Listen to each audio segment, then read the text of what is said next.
So we're fortunate to have Lin Yang from Princeton to talk to us about clustering high-dimensional dynamic data streams today. Thank you, everyone. Thank you to be here, and I'm a pleasure to present my talk here. So, today I'm going to present clustering high-dimensional dynamic data streams. So this talk is based on joint work with Vova Braverman, Jerome Fanning, and Harry Nan, Christian Soler. That's the first paper. It's actually about comedian. And this talk is majorly based on the first paper. And I'll briefly announce the result of the second paper, which is joint work with Zhao Song and Penning Zhong. It's about chemis and more. So to start, let's start with some toy example for what is K-clustering. Suppose I have a power company, so I want to build a set of power plants for a set of homes. So what I want to do is that to minimize the power consumption on the power cord, right? This is a very simple instance for clustering. It's actually a facility location problem. So to do this, I simply view every home as a point, right? So then I pick a set of power plant locations, and then I connect each home to the closest power plant. That's each line is the length of the power cord, right? So then the goal is to minimize the sum of the power cord, the length of the power cord. Okay. So this is a classic instance of K-median clustering. So for chemis clustering, you add a square here. Okay. That's a chemis clustering, and they both have a different application scenario. So today I'm going to do a talk in data streams. Okay. My work is interested in this scenario that you still have a set of points, but the set of point P is not given to you directly, but it's given to you one by one at a time. Okay. That's the so-called data streams. So even in such a scenario, I still want to output a set of points Z star with let's say size equal to K, such that this thing, this set Z, the set of red centers, is a good solution, or is the solution for the chemis or K-median clustering of the set of points on the streaming, right? So that's the problem setting. So usually people do not want the exact solution. Here is the exact solution. You can pick an error parameter epsilon to be 0.1. So I wanted this solution for my output set Z, Z star, to be 1 plus epsilon times the minimum solution, the optimal solution. That's approximate the K clustering problem, K-means or K-median. Okay. So this K-median, so today the talk is majorly on this K-median clustering. This is the objective we're going to solve in this talk. Okay. So it is actually an extremely important problem. For example, it is a main task in exploratory data mining and common technique for statistic data analysis, and used in machine learning, pattern recognition, image analysis, and many more. Okay. So very important. Okay. However, it's not easy. For example, if we want an exact solution, we will pick epsilon to be 0. Then it turns out to be SNP, max SNP hard problem. Even in Euclidean space in the offline setting, I mean, the data point is given to you directly, it's still super hard. So actually, even this is hard, but if you put epsilon to be smaller, to be greater than 0, then it is still solvable. So in insertion-only stream, insertion-only stream means that the point can only insert, it cannot delete every point. So that's insertion-only stream. Actually, there's a non-linear history of research in this setting. For example, initially people obtained polynomial space algorithm for a constant approximation. Go ahead. Sorry, I have a confusion about the stream. So as soon as, why can't I wait till the end? As soon as a point arrives, what do I have to do? So you're going to update your data structure. You will have an algorithm. You're going to update the data structure. After one pass of the stream, you're going to output the solution for the point set on the stream, on the streaming. I have like space constraints? Yeah, you will have a space constraint because the data set is too large. So if you I mean, the naive solution, of course, is to store the entire data set and then run any solution offline, right? But that usually is not feasible in the big data scenario. So in the streaming setting, we want to make a single pass over the data stream and store some summary of the data stream. And at the end, you can run whatever you can and output the solution for the points, underlying set of points. Yeah, that's exactly. Yeah, polylog space in D or something, linear in K or something like that. It will become clear shortly. Okay. Thanks for pointing out that. Yeah. And yeah, so initially it's a poly n space, right, for constant approximation. And then it is improved to slightly to be linear in K log n space. And then later on it's K log n space for constant approximation. But if we want to choose epsilon to be arbitrarily small, there are also other results. For example, it's an exponential in D space algorithm initially, and that this is improved gradually to be polynomial in D. Okay? So K squared epsilon to the minus 2 log to the 8 in space by Chen and 2009. And state of the art is as follows: is D, single D here, times linear in K, times epsilon to the minus 2 log 3n space. Okay. So there's a lot of research in this insertion-only stream, but today I'm not going to talk about the insertion-only stream, but it's a slight variant of the model. But it's still a streaming model, so I'm considered the dynamic point stream. Okay. In this case, for the ease of representation, I only consider discrete Euclidean space.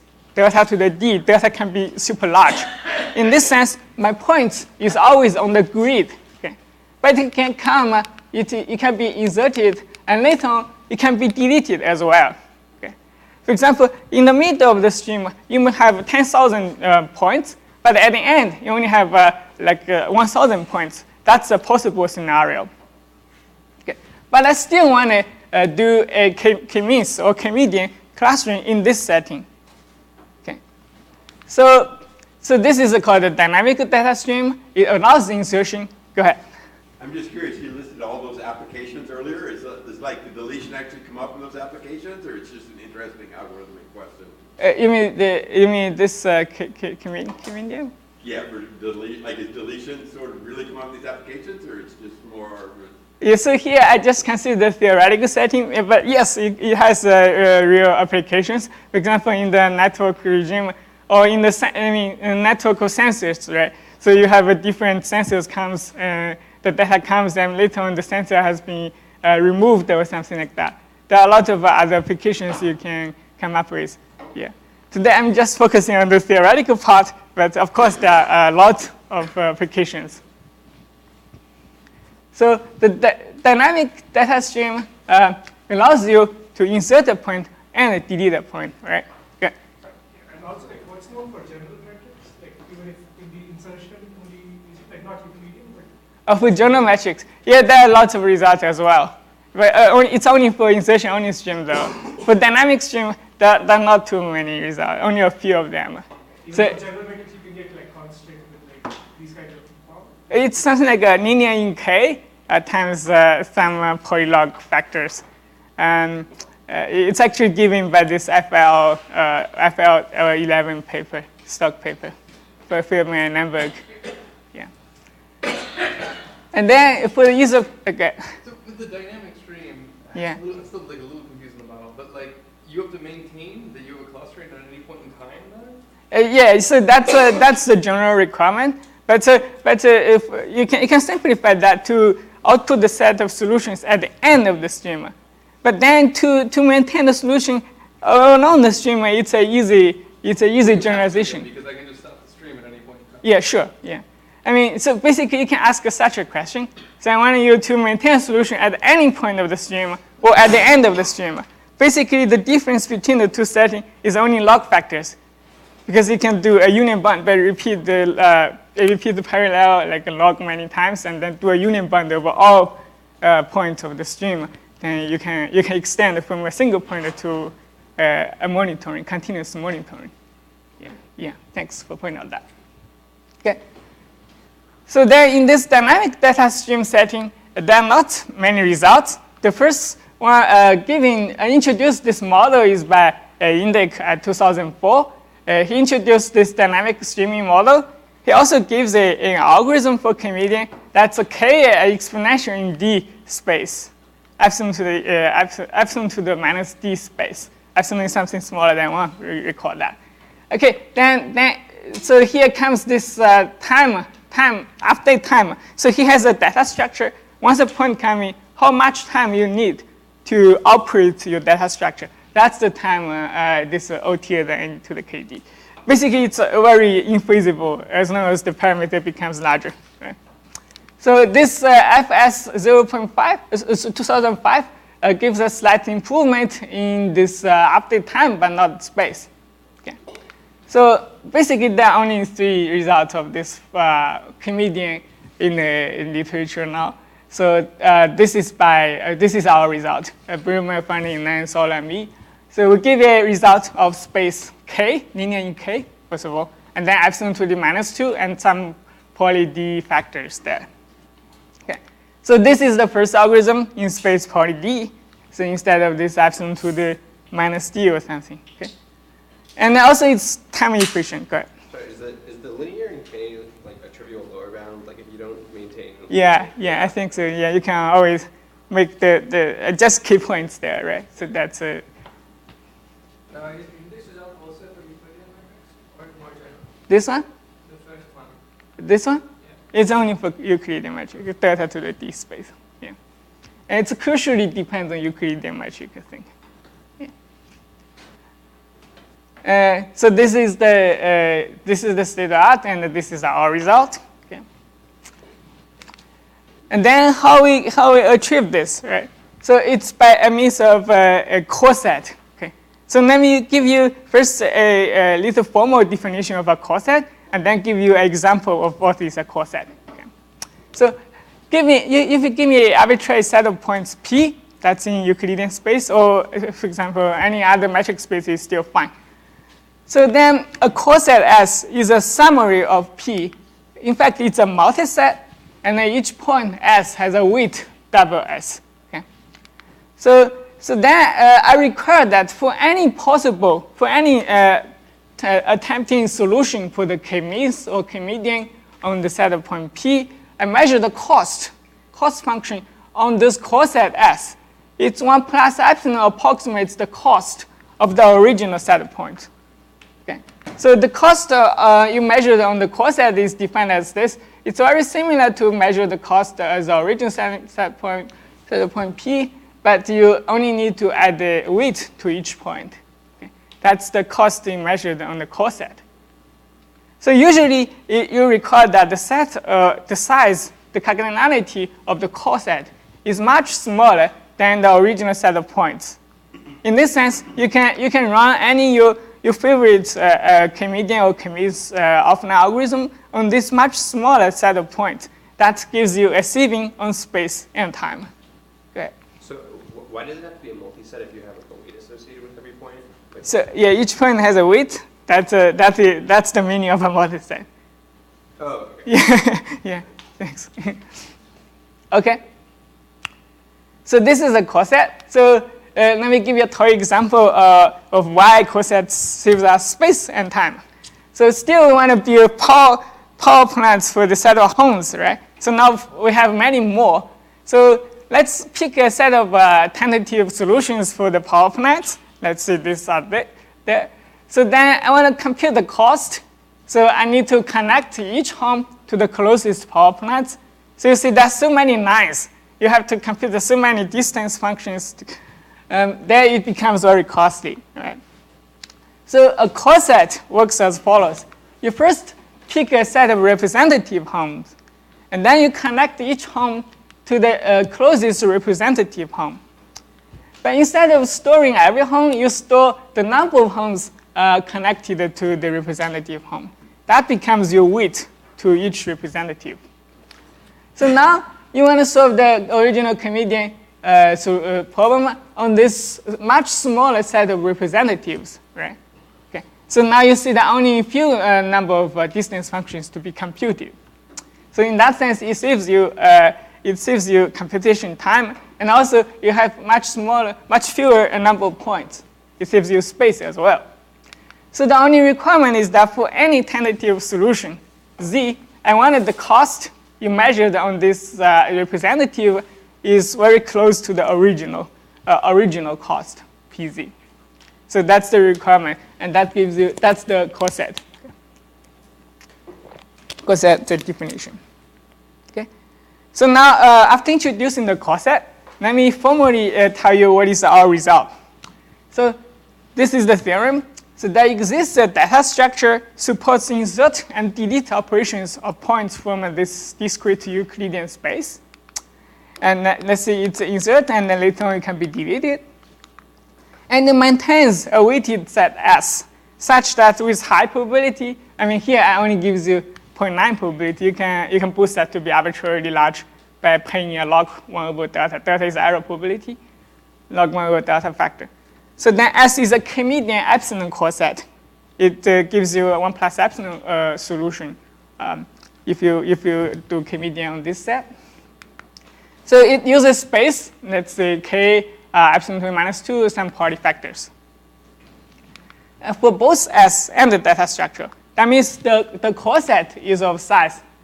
The cardinality of S is of size this. And our algorithm, in the worst case, always use this memory budget. It never exceeds that. Okay. So even though in the middle you insert 10,000 points and later on you remove everyone and only K of them there, so this budget is enough to keep you something good. Okay. So after this introduction of the result, I may dive into the intuition of the proof. Okay. So at this point, is there any questions? Okay, cool. So now how we achieve this? It's an introduction, actually by introduction of a new coreset framework. So this coreset framework, of course, is inspired by Feldman Langberg at 2005 and the Chain 2009 framework. It's much different. But from a very high level, you can view that there is an offline oblivious construction plus a data structure called Cassette. It will become clear what is Cassette and oblivious construction. Okay. So let's first tell you what is the offline oblivious construction. So oblivious, it is in the sense that the construction does not need to know the input point set P. Okay. So I will construct a function f or some pseudo-random function. It's based on some parameter O and the pseudo-random bits. And once you fix the random bits and the parameter O, and this thing will be fixed. It has nothing to do with the input set point P. If I fix some random bits, I fix a parameter, I will have some fixed function stored in my memory. Okay, so but it has nothing to do with the point, input point set. So that in that sense, it's oblivious. But once the point comes, it converts the input point set P to a new set Q. And then the size of Q is dependent on the parameter and the pseudo-random bits. Okay. So that's in that sense, it's an oblivious construction. And then the K-set structure is something, it is a data structure has a fixed memory budget. In this sense, you can fix the memory budget to be OT the K. I ignore all the factors of D, log data, something like that. So you can fix the budget like this. So once the point P comes, so if this Q, it maps everything to Q, and if Q is small at the end, then actually you can retrieve Q from this K set. That's the high level idea. You have an offline construction, it maps everything to Q, to a point in Q, and then input that to this K set. Then once the size of Q is actually small, then you will get that. If it's large, then you simply output fail, but it depends on the parameter O you will see later on. So you can guess log many different instances run parallel and query the smallest O. As long as some of them is correct, then you will always get a coreset. That's a very high level idea. So I will tell you what is in more details what is this and what is this. Okay. So is there any questions at this point? So let's begin with this oblivious offline construction. So the offline construction, like I said, it depends on the random bits and the parameter O. So the parameter O is actually the guess of the optimal solution. For example, the optimal solution is the minimized, the sum of the cost. So O is simply the guess of that. I don't know actually what is the optimal, right? Because I don't know the set of points, I never know what is the correct solution. But I can always guess what is the solution there. Once I guess this thing, I will have two oblivious functions, FO and GO. Okay. So in a sense, it's oblivious because it does not depend on the set of point P, but to achieve this, it simply acts on every coordinate in this universe. Okay. So the FO will act on every point in the universe. So you define that for every point in the universe. So it converts this universe delta to the D to log n levels, log delta layers. So every point from here, it will convert that to every point in this log delta layers. Okay. If there's no point there, it does nothing, right? Once a point comes, it maps that point to log delta points. Okay. So then G function summarize this log and give a summarization of the things from this log delta layers, and it gives you a coreset. That's the oblivious offline construction. Okay. So this is, again, I have to emphasize that this is fixed before the stream coming. So in that sense, it's oblivious. Right? So now let me tell you what is the FO. Yeah? FO is actually very simple. So remember that it has log n layers, right? In each layer, it actually picks each point in the original set with probability proportional to the minus I. I is the layer number. So for example, FO1 picks everything from the original set. FO2 it picks half of them, then 1/4, then 1/8. Okay. So then in this sense, FO maps the original set, entire universe, to 4 pseudo-random sets. You don't need to use much memory to store this pseudo-random set because it's defined by a hash function, right? It can be stored by a few random bits. Go ahead. You have to be careful, like SO2 is a subset of SO1, or is it like fetch sample? You can use fetch sample. But in fact, in the analysis, you can show that even though you don't use fetch sample, it's still fine. Yeah. So in this presentation, you just use fetch samples. So once you have these pseudo-random subsets, then you can define an oblivious sampling of the original point set P. So this once point is coming, SOI intersecting with P gives you a sample, right? A sample of the original set of points. But to construct the sample, you don't need to know P at the first place. All right. Is that clear? Okay. This is FO. It's simple. You store a bunch of hash functions in memory. That's FO. Okay. So then what is GO? First, GO will construct a tree structure on the whole universe. GO, let's say, it constructs the first layer of G, it treats that as an entire cell in the first layer. And then goes down a layer, the G partition that into 2 to the D many subcells. So this 1 cell, this 4 cell, this 16 cell, and 64. Okay. So for the ease of representation, let's see we have points from everywhere. Okay. So my input point set P is from everywhere. This is just for illustration purpose. I just do some wishful thinking. It's not actually the case. For the real input, the points may just be some part here or some part there, right? So let's see, we have a set of points that occupy every cell, every point of the universe. So now let me count how many points are there in each cell. So in the first cell, I have 24 points. And then in the second layer, each cell contains 256 points. as such. You just decrease the number of points in each cell once you're going down there because the size of the cell decreases. Okay, so now my function f is simply sampling the set of points, right, based on different probability. Sorry, oh, okay. Actually, that answers my question. Never mind. Yeah. So do we have to like shift the grid randomly in the start? Otherwise, Yeah, good point. You will see later. You will see later. Currently, I don't shift it, but we will shift that in later slide. Yes, good point. Yeah. So my function f is sampling points with different probability at different layer, right? So then I will use this of g function, okay?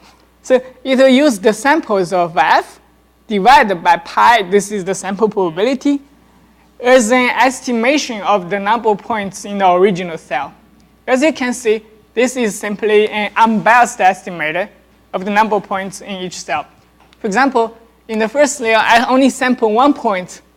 I will give an estimation 124 because everything is sampled. This is 124. And later on, I mean, this is just wishful thinking. I suppose I only sample 1 point in this cell and every other cell is empty. I mean, you have the concentration. It does not happen, but just for illustration purposes, I see function f only sampled a single cell here. It gives an estimation, right? So this number of points here divided by pi, it's 512. That's the estimation of points. Even though it's not 256, but it's an estimation of number of points in that cell. So this is the same. So once you have this estimation of number of points in each cell, and also wishful thinking that every layer has only a few number of cells now empty. Okay. So then function g converts this non-empty cells, the center of non-empty cells, as the points in my coreset. Okay. So, but then the width is defined as follows. You use the number of cells, the number of points in this cell minus the number of points in the children. That's going to be my width of each point. For example, here it's 124 minus the number of points in the cell estimated. So it's 124 minus 512. Going down a layer, so this 512 minus the children gives you 0. And this gives you minus 256. Okay, you're going down all the way around. So if the number of sample is sparse, then this coreset is also sparse. And then the claim is that it's actually the coreset. Okay, so is that clear? Go ahead. So the coreset's a union over all of your login layers? Yeah. Okay. Yeah. So the first question is that why it's a coreset, right? Why it's a coreset like this? Okay. So actually, it's based on this following formulation called the telescope sum. So for each distance function from P to some tentative solution Z, I will decompose it as log delta many pieces, sum them together. So it may not clear from this expression, but let's show a figure. So you have a point P here, so I have another point Z here. I want to measure the distance PZ, but instead of writing this distance directly, I write it as I first pick this cell containing it, and then put this line here. So I will write this distance minus this distance, and then plus this distance minus this distance. So it's a telescope sum, right? So I use this minus this, and plus this minus this, and then plus this minus this. It's a log n layer. In the first layer, I can simply put a 0 so that this equality holds. It's just a telescope sum. But why I write like that way? And that's because of this triangle inequality. Because this distance minus this distance, no matter how large it is, the difference is always, the magnitude of the difference is always upper bounded by the cell size. Right? It's upper bounded by the cell size.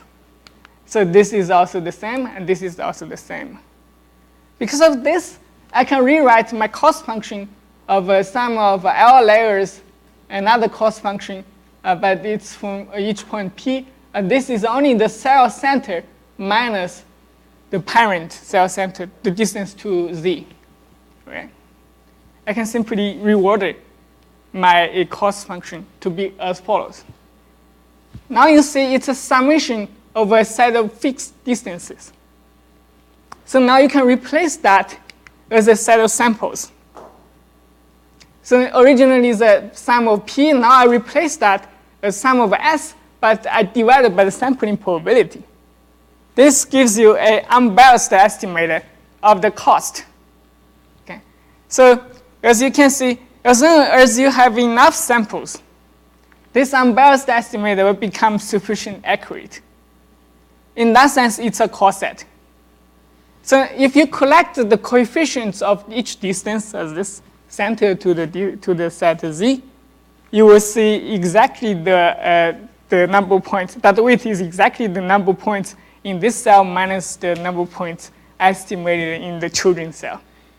Yeah, so that's why the original construction gives you a coreset. Okay, clear? So the only question left is that why it gives you a sparse coreset, right? You need sufficient many samples to be accurate. If you use too large probability, maybe it's not sparse anymore. Okay, so then we solve this by using a random shift. It's a good point. By you. So let's fix a point P. That's unknown, right? It's in a streaming, but it's fixed. Once you fix the set of point P, you fix a set of solutions Z. That's the optimal solution for P. Okay? So let's fix this. So if I draw a grid deterministically, you may end up like this. All the points is on the boundary of my grid, or the optimal solution is on the boundary of my grid. Actually, that's not a good case for us. But if you randomly shift the grid like this, then all the centers will become inside the cell, inside some cell. So my demand is that all the centers in this star are far away from the boundary. For example, at least the distance DC. Recall that DC will be dependent on this cell diameter, which is proportional to 1/2 to the I. Okay. So now, because of this, I argue that the number of cells without a center, for example, these cells without a center, but contains too many points. For example, the optimal solution divided by DC, that many points, can only be at most 0.1. Because otherwise, each point in this cell contributes at least DC, right? The total cost is going to be greater than OPT. That's a contradiction. So the total number of cells with the outer center, but more than this number of points, is at most 0.1. That's the magic of the random shift. So once in this, you can pick a sampling probability as DC times something divided by O. And this thing, if you plug into this Bernstein inequality, you will see that this probability is enough. And the DC is proportional to 1/2 to the I. And also, the expected non-empty cells is only K times the optimal divided by O, given by some epsilon squared. So if this O is close to OPT, it is a sparse solution. You only sample the K many non-empty cells there. And then it gives the additive approximation error, which is coming up from the Bernstein inequality, and it's epsilon times the optimal solution, and thus it's a coreset, because this is the smallest cost. So that's the intuition behind the proof. Okay. So now, is that clear for this slide? Okay. So now, how do we combine it with streaming, right? We only have an offline construction. We don't know how to maintain the set of points. Right? But as we can see, that offline construction converts the initial point P into some set SO with size K times OPT divided by O. If my guess is too small, right, If O is too small, that's my guess. Then this size is too large, very large. I cannot store that. Okay. But we can use such a data structure called Cassette. It's coming up in Ganguly 2006.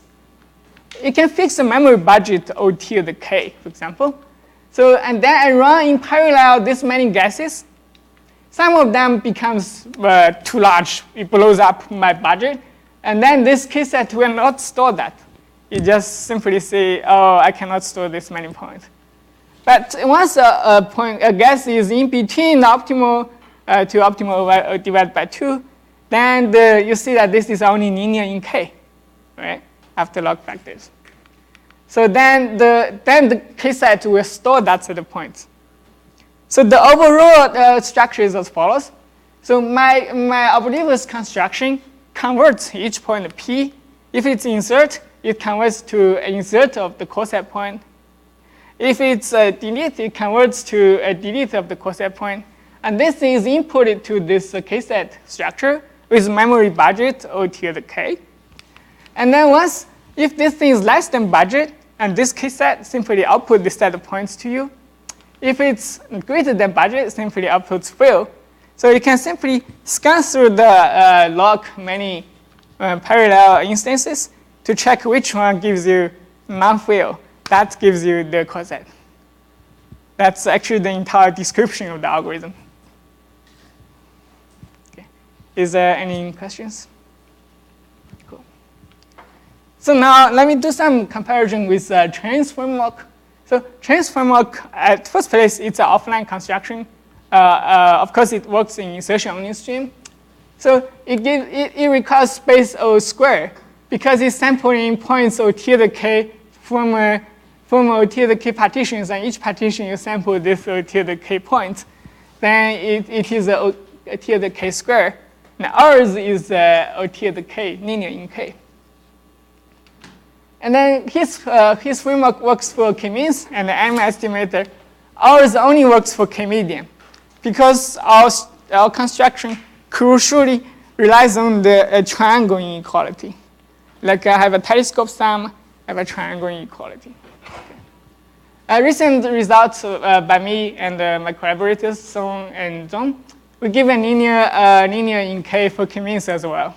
Okay. So as you can see, the weights, right, I described in the construction can be negative. You may be in trouble because your offline algorithm only works on positive weights. So in the paper, we show you can have a procedure that rectify weights. It gives you positive weights, but it's much more complicated.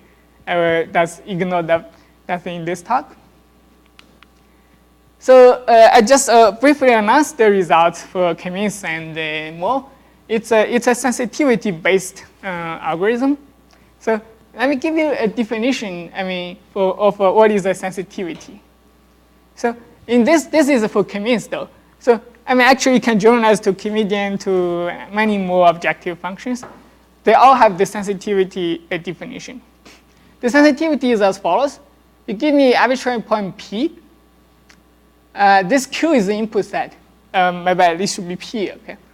So then you consider this distance P to this tentative solution Z and divided by this cost function of the K-means solution. And then you take the maximum of this ratio. That's the sensitivity. Intuitively, it says that if you remove a point P from the point set, and then what's the worst case change?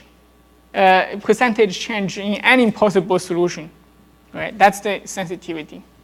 So it's given in this Feldman Langberg 11 and Feldman and 16 paper. They show that, first of all, the sum of the sensitivity is roughly K, linear in K. And then if you have some upper bound S prime Q greater than SQ, you just pick an upper bound. And then you sampling based on this upper bound. Sample probability is proportional to this. Sample each point with that probability and sample this many samples. It will gives you a coset if you assign the weights correctly. And moreover, because the number of points is sum S prime Q divided by epsilon square, if this thing is not too large than SQ, then this thing is linear in K. So that result simply shows that you can sample linear in K many points, and based on some notion of upper bound of the sensitivity, then it gives you a linear in K size the coreset. Okay. So the question is that can we simulate the sampling based on sensitivity in a dynamic data stream? Okay. So our answer is yes. I mean, it's in this paper. Okay. So maybe I should come again to give more details on this paper. Okay.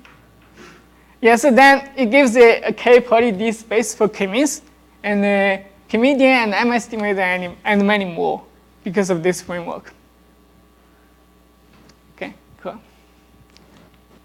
So as a summary, our result is that we give a K poly D space algorithm for K-median in high dimensional stream. This is the first algorithm achieving space poly D for K-median in this setting. And it does not extend to K-means, though. So our second result for K-means and more, we give an algorithm based on sensitivity sampling. That's a K poly D space. And this is the first algorithm achieving this much space for K-means in this setting. So it generalized to other metric and other clustering objective. So yeah, that's everything for the talk. Thank you.